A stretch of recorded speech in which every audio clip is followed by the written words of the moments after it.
नमस्कार दोस्तों, ये है एसएसटी एजुपीडिया और मैं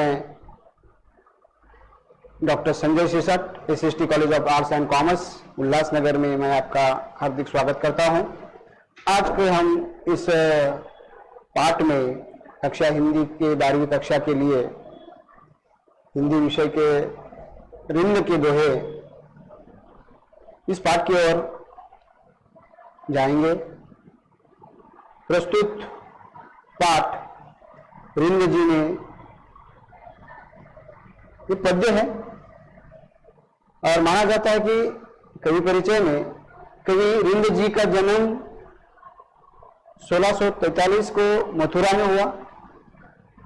रीतिकालीन परंपरा के अंतर्गत आपका नाम आदर के साथ लिया जाता है। आपका पूरा नाम वृंदावन दास है। आपकी रचनाएं रीतिबद्ध परंपरा में महत्वपूर्ण स्थान रखती है। आपने काव्य के विविध प्रकारों में रचनाएं रची।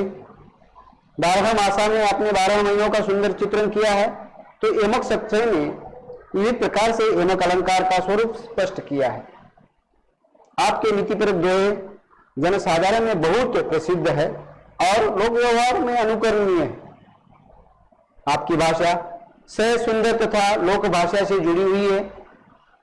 आपकी भाषा में ब्रज तथा अवधी भाषा के शब्दों की बहुलता देखी जाती है। आपके द्वारा दिए गए दृष्टांत आपकी भाषा के साथ साथ भाव और कथ्य को भी प्रभावोत्पादक बना देते हैं। आपका निधन 1723 में हुआ। आपकी प्रमुख कृतियां रिंद सतसई, सनक शिखर छंद, भाव पंचाशिका, पवन पचीसी, हितोपदेश संधि, एमक सतसई, वचनिका, सत्य स्वरूप आदि। मित्रों, ये जो विधा है इसका परिचय पाते हैं। रीतिकालीन काव्य परंपरा में दोहा छंद का अपना विशिष्ट स्थान है। दोहा छंद कई कवियों का प्रिय छंद रहा है। दोहा अर्धसम मात्रिक छंद है। दोहे के प्रत्येक चरण में अंत में लघु वर्ण आता है और इसके 4 चरण होते हैं। प्रथम और तृतीय चरण में 13-13 मात्राएं होती हैं तथा द्वितीय और चतुर्थ चरण में 11-11 मात्राएं होती है। पाठ परिचय। प्रस्तुत दोहों में कवि रिंद जी ने कई नीतिपरक बातों की सीख दी है। जैसे विद्या रूपी धन की विशेषता यह होती है कि वह खर्च करने पर भी बढ़ता जाता है। आंखें मन की सच झूठ बातें बता देती है। जितनी चादर हो मनुष्य को उतनी ही पांव फैलानी चाहिए। व्यवहार में कपट को स्थान नहीं देना चाहिए। बिना गुणों के मनुष्य को कोई बड़प्पन नहीं मिलता है। दुष्ट व्यक्ति के साथ उलझने पर कीचड़ हम पर ही उठता है। संसार में सद्गुणों के कारण ही व्यक्ति को आदर प्राप्त होता है।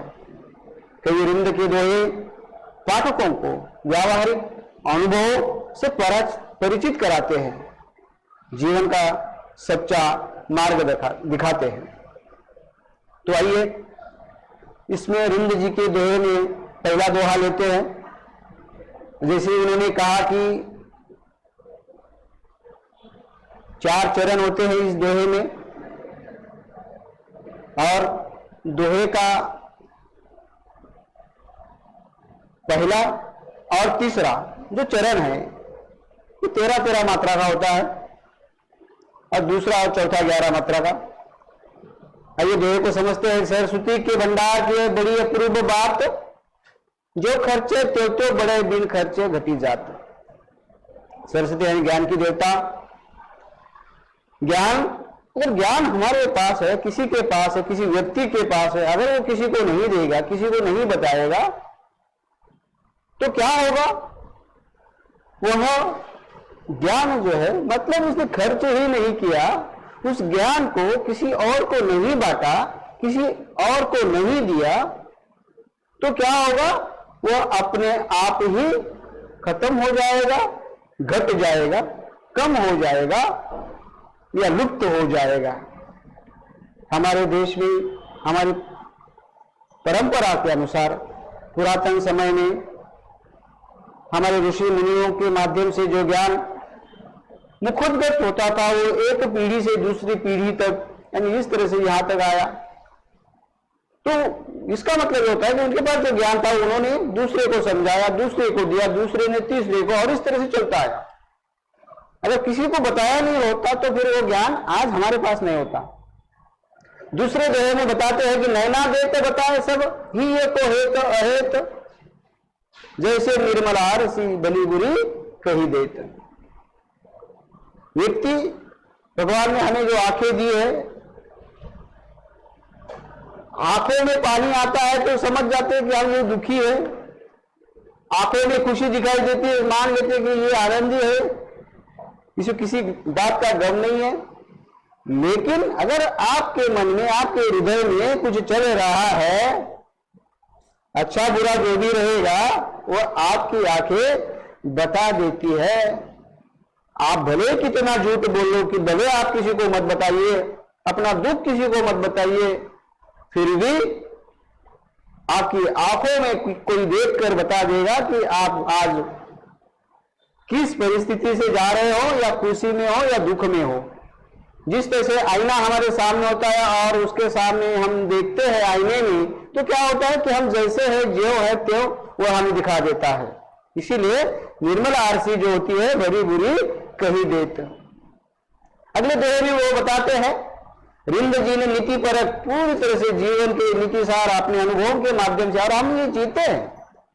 इंसान को चाहिए अपनी पहुंच विचार के कर्तव्य करिए दौड़, तेते पांव पसारिए जेती लंबी सौर। व्यक्ति को अपने आप में, अपने, क्योंकि हर व्यक्ति अपने आप को, खुद को जितना पहचानता है वो कोई व्यक्ति उसको इतना पहचान ही नहीं पाएगा। अपनी क्षमताएं कितनी हैं, हम क्या कर सकते हैं, ये खुद को ही पता होता है। इसीलिए वृंद जी यहां पे कहते हैं कि अपनी क्षमताओं के अनुसार, आपकी योग्यताओं के अनुसार कार्य आपको करना चाहिए। जितना बन सके आपसे उतना ही काम आपको करना चाहिए। जिस तरह से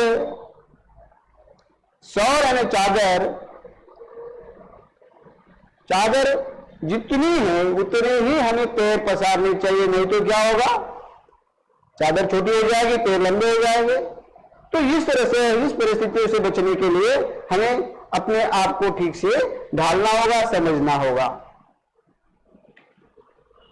और नीति पर दोहा ये जो फेर न है कपट सो जो कीजे व्यापार, जैसे हांडी काट की चढ़े न दूजी बार। सही बात है कि संसार में अगर कोई व्यक्ति किसी के साथ कपट करता है तो क्या वो बार बार उसके साथ कपट करता रहेगा? नहीं, क्योंकि एक बार उससे व्यवहार किया, व्यापार किया, बातें की, जो उसने फंसा लिया है, तकलीफ दे दी है, कपट किया है, एक बार हमें पता चलने के बाद हम उस व्यक्ति से दोबारा ना कभी व्यवहार रखेंगे, ना कभी उससे बात करेंगे। मतलब में जो रिश्ता था, जो आपसी लगाव था, स्नेह था, वो भी खत्म हो जाएगा। इसीलिए किसी के साथ भी कपट व्यवहार नहीं करना चाहिए। अगर हम ऐसा कर लेते हैं तो क्या होगा, जिस तरह से दृष्टांत के माध्यम से रिंद जी बताते हैं कि जैसे लकड़ी की कोई अगर हांडी हम चढ़ाते हैं तो क्या होगा, एक बार जलने के बाद एक बार तो पक जाएगी, उसमें से आपको अनाज पका हुआ मिल जाएगा, लेकिन आप उसको दूसरी बार आप उसको चढ़ा नहीं पाएंगे, उसमें खाना पका नहीं पाएंगे। अगला दोहा, ऊंचे बैठे न लहे गुण बिन बड़प्पन कोई, बैठो देवन सीकर पर वायस गरुड़ न हुई। कौवा वायस, कि भाई जिसके पास जो गुण है ना, उस गुण के अनुसार व्यक्ति बड़ा होता है। कोई ऐसे ही कोई व्यक्ति बड़ा नहीं हो जाता है, क्योंकि उसके पास कुछ गुण है, कुछ अच्छी बातें हैं, इसीलिए वो उस ओहदे पर, उस जगह पर वह है। बिना किसी गुण के कोई आदमी को बड़प्पन मिलेगा ही नहीं। कोई व्यक्ति, मान लीजिए कि कोई व्यक्ति किसी बड़े स्थान पर, ऊंचे आसन पर बैठ भी गया, लेकिन उसको उसका ज्ञान ही नहीं है, तो वहां पर बैठने से मतलब ही क्या है। जिस तरह से मंदिर के देवल यानी मंदिर के शिखर पर अगर कौवा बैठ भी गया तो क्या वो गरुड़ हो पाएगा? क्योंकि गरुड़ कहा और कौवा कहा। तो इस तरह से अगले दोहे में बताते हैं कि उद्यम कबू न छाड़िए पर आशा के मौत, गागरी कैसे फोड़िए उन्हीं देखी पयोत। दूसरों की आशा में अपना काम नहीं छोड़ना है। आशा, आशा, उद्यम यानी उद्योग, काम जो भी आप कर रहे हो उसको किसी दूसरे के भरोसे पर रहकर उसको छोड़ना नहीं है। क्या पता कि वो आपको सपोर्ट करे, आपको मदद करे या ना करे। आशा तो उसने दिखाई है। जिस तरह से काले काले बादल छाए हैं, अभी बारिश, पयोत पानी, अभी बारिश आएगी, बादल देखने के बाद अभी बारिश हो जाएगी। तो क्या ऐसे समय में गाड़ी फोड़ देनी चाहिए? तो यह अकलमंद नहीं है। तो सही में ये बात है कि अगर पानी बरसने के बाद अगर आप गाड़ी फोड़ते भी है तो कोई बात नहीं है, लेकिन उसको पहले होने तो दो। ठीक उसी तरह से वे समझाते हैं कि किसी दूसरे के भरोसे पर हमें हमारा उद्यम नहीं छोड़ना चाहिए। ये जीवन जीने की बातें हैं, नीति परक बातें हैं। हम रोजमर्रा के जीवन में ऐसे प्रसंग हमारे साथ होते चलते हैं।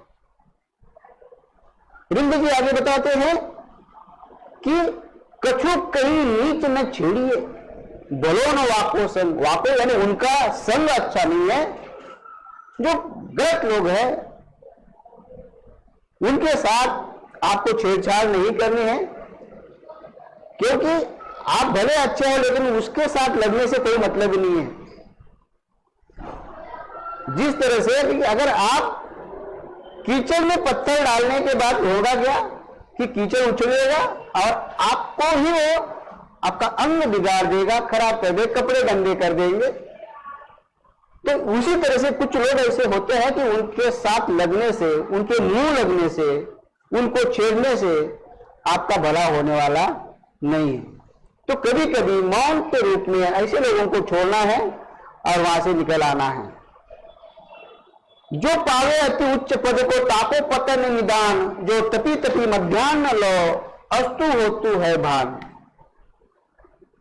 रिंद जी यहां पे बताते कि जो संसार में जितना ऊपर जाएगा उसको नीचे आना ही है,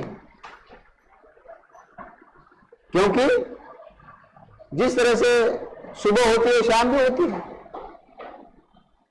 मध्याह्न में, दोपहर में वो सूर्य जितना तपता है, इतनी गर्मी होती है, लेकिन इतना तपा हुआ वो शाम होते होते अस्त जब होता है वह भानु सूरज, तो क्या होता है, उसको ठंडा हो जाना पड़ता है।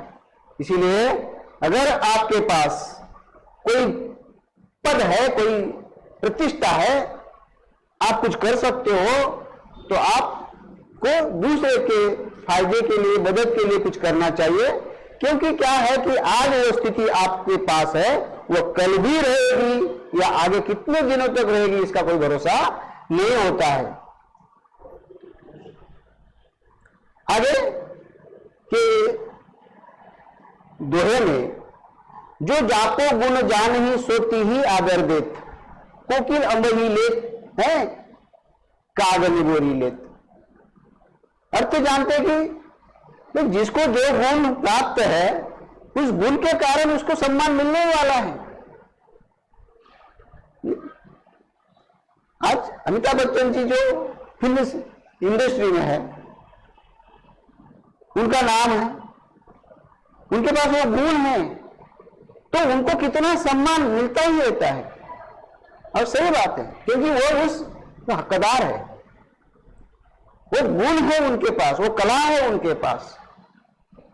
तो जिसके पास जो गुण रहेगा उसके साथ उसको उस तरह का आदर सम्मान मिलता रहेगा। जिस तरह से कोयल बहुत अच्छी गाती है, उसकी आवाज अच्छी होती है, इसीलिए कोयल को अम्ब यानी आम के बगीचे में, आमराई में, जहां पे ज्यादा आम होते हैं वहां वो रहती है। और कौवा जो है उसको नीम के पेड़ में, यानी जहां पे नीम को जो फल लगते हैं उसको वो मिलते हैं। मतलब ये कौवा कभी कोयल नहीं बन सकता है, इतना हमें समझना चाहिए। आप अकारज आपनो करत कुबोध के साथ, पाए कुलाड़ी आपने मारत मूर्खात। उचित यह है कि अपना नुकसान हम खुद कर लेते हैं किसी दुर्व्यवहारी, दुर्बोध, मूर्ख, कुबुद्धि के लोगों के साथ अच्छी संगत न होने के कारण हम अपना कारज कर लेते हैं। इसका मतलब यह होगा कि हमने हमारे पैरों पर कुल्हाड़ी मार ली, और अपने पैरों पर कुल्हाड़ी मारना एक मुहावरा है, और ये अच्छी बात नहीं होती है, यानी ये मूर्खतापूर्ण कार्य होता है। इसलिए अच्छे लोगों के साथ रहना, अच्छे लोगों के साथ सत्संगति में रहना, सत्संगति में रहना हमारे लिए बहुत ही अच्छा साबित होगा। अगर कुबोध के साथ होगा तो हमारा अच्छा होने वाला ही नहीं है। अंतिम जो हमें कहते हैं कि कुल कपूत दानों पर लखी सुबन लक्ष्मी गात, होनहार वीरवन के हो तो चिकने पात। हमारे घर में जो बच्चा होता है, बच्चा छोटा होता है, उसके हलचल, उसके पैरों को देखने के बाद, उसके लक्षण को देखने के बाद घर का ये जो पुत्र है ये अच्छा है या सपूत है या कपूत है होगा, यह और सोच सकते हैं। लेकिन जिस तरह से छोटा जो पौधा होता है बिरवा, उस छोटे से पौधों को बहुत ही अच्छे से चिकने पात, यानी 2 पत्ते आए हुए हैं, काफी स्वस्थ है, सुस्त है, ठीक उसी तरह से अगर बच्चा स्वस्थ है तो उससे हमें पता चल जाता है कि ये कुटुंब का कल्याण करेगा, अच्छा बच्चा निकलेगा। इसलिए कहा जाता है कि होनहार वीरवान के हो तो चिकने पात, यानी उस पौधे में ही उस पता चल जाता है कि आगे वो क्या होने वाला है। इस तरह से प्रस्तुत विंद जी के दोहे, इस पद्य का हमने अध्ययन किया है। धन्यवाद।